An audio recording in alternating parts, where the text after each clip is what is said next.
Tart's going to be out this week. Questionable will be Breida, Goodwin, and Zacha, Marsh, Pettis, and K1. Tart out at practice today? Yeah, he was out there, but didn't do much. Is your plan just kind of let the younger defensive guys roll with it and get an encore after what they did? Yeah, the same as last week. The guys who were out there, the guys who got those opportunities thought they did a good job, and they'll continue with that. How was Mike McGlinchey's rendition of Happy Birthday? It was rough. He actually tried to tell me to sing it to myself. I'm not a rookie, so they made him sing it, which was just as painful for me. So, but I got it a few times today. Happy birthday. Thank you. Appreciate it. It's 39, Cobb? Yeah. That's a fun age. It is. Yeah. All these last few ones have been fun. I'm sure next year will be more fun. It's actually the first birthday I've had in a while that I'll be out of the office with the sun up. Friday is the best day you could have one. So I've had some bad luck on my birthdays with football games and stuff when we've played on Sunday. So you got any big plans for the afternoon? Just same as always, just race home after about an hour and just hang with the fam. You've heard a lot about Seattle has not lost the Niners in quite some time. Is this something you bring up to the team, or do you ignore, or how do you handle that? No, I've brought it up to the team, and I don't think it's something I have to bring up to the team. I think they're very well aware of it, and I think they're going to hear it. You hear it every time anyone speaks of the Seahawks. It's something that we're not proud of. It's been since 2013. I know not all of us have been here since then, but it doesn't really matter. It's something that it's not going to go away till we win, and we're not going to have that opportunity to do that again after Sunday for another year. So I'm glad we have another opportunity, and hopefully we don't have to hear that after this weekend. What's been your experience with the tight end position? Now we got two guys on pace to break a record. 10 years ago, it wasn't like that. Who's the first guy really that was kind of a precursor to what we're seeing Kittle and Kelsey do now, playing all over the field? I'm not totally sure. I mean, I would guess Shannon Sharp maybe, but yeah, I don't see it. I've been coaching 15 years or 16, one of those two, and I don't feel like it's changed much since I've been in. We had a lot of success with Owen Daniels when we were in Houston, and had a couple of years with Cooley and Fred in Washington. And tight end is a very important position, just like a pass-catching running back is. There's 5 eligibles, and corners usually guard receivers, and safeties and linebackers guard tight ends and running backs. So the more you can use those 5 effectively, however it is, I don't see why that's taken so long, and I don't see that ever changing. How important has Joe Staley been to Mike McGlinchey's development? I think he's been, I'm sure Joe would say extremely important. No, I'm just joking.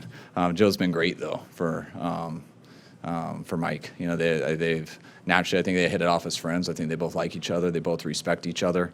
I think it's neat that they're both playing tackles. I'm sure Joe can see a little bit of himself in them just coming in as a first-round pick, and they've hit it off. And I think it's been great because Mike does look up to him. I think you'd have to ask him. And they hang together. They bounce a lot of things off each other, and I think it's neat for the other reasons too. You got a young tackle. I think they compete with each other. They are friends, but they also give each other a lot of. I'm always lost for words when I can't swear. They mess with each other a lot, and it's been a good back and forth where I think they both bring the best out of each other. Is Staley getting better as he gets more used to the system still? Yes, I definitely think Staley. I thought Staley had a good year last year, and I think he's improved a lot this year.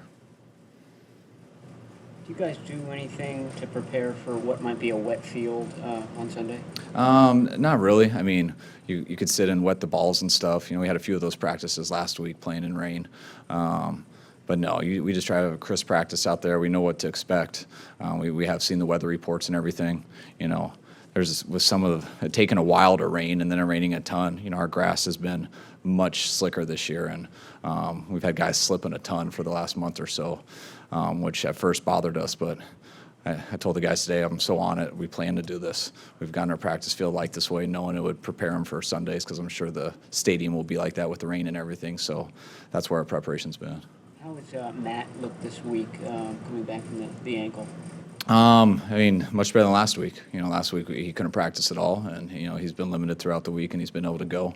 So hopefully he'll be healthy enough for Sunday. Picking up Armstead's fifth-year option with indicated you wanted him back next year, but it didn't guarantee it. Does the way he played this year solidified anything as far as next season with him?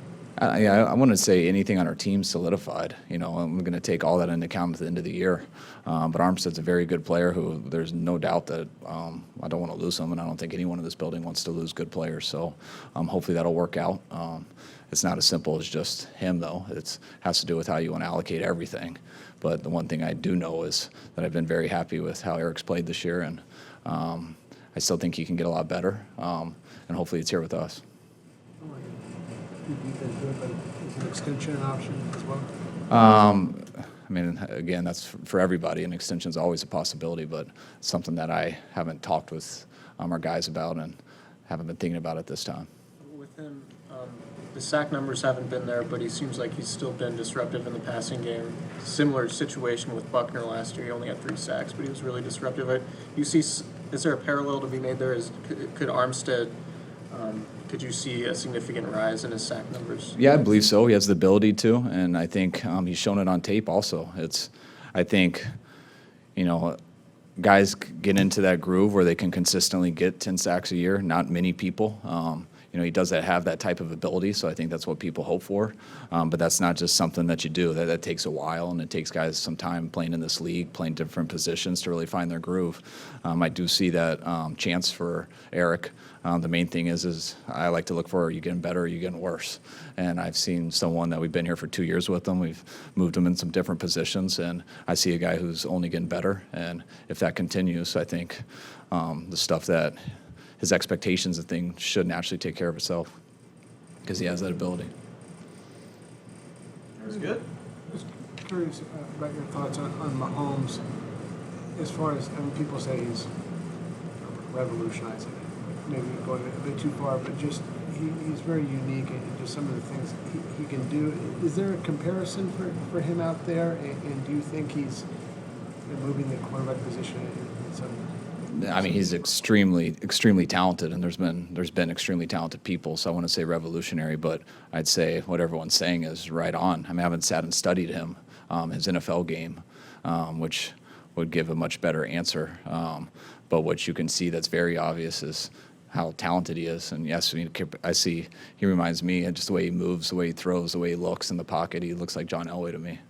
I'm not saying he's John Elway, but if I'd compare him to someone, just the arm talent, the mobility, just how his lower half and how he sits with his shoulders, that's who he reminds me of when I watch him move. Ever seen anybody throw a no-look pass? Yeah. Who have you seen? Jeff Garcia used to do it all the time. I remember one specifically, Rex Grossman did it in a game. He used to always do it in practice, and he ran off the sidelines and told me he did it in the game. I didn't believe him. When we saw the tape, it was right on. Guys do it. It's great in zone. I do it all the time in group and stall. I mean, it's really good for zone coverages, and you better know what people's responsibility is and where they are. All right. All right, guys. Thanks. Happy birthday.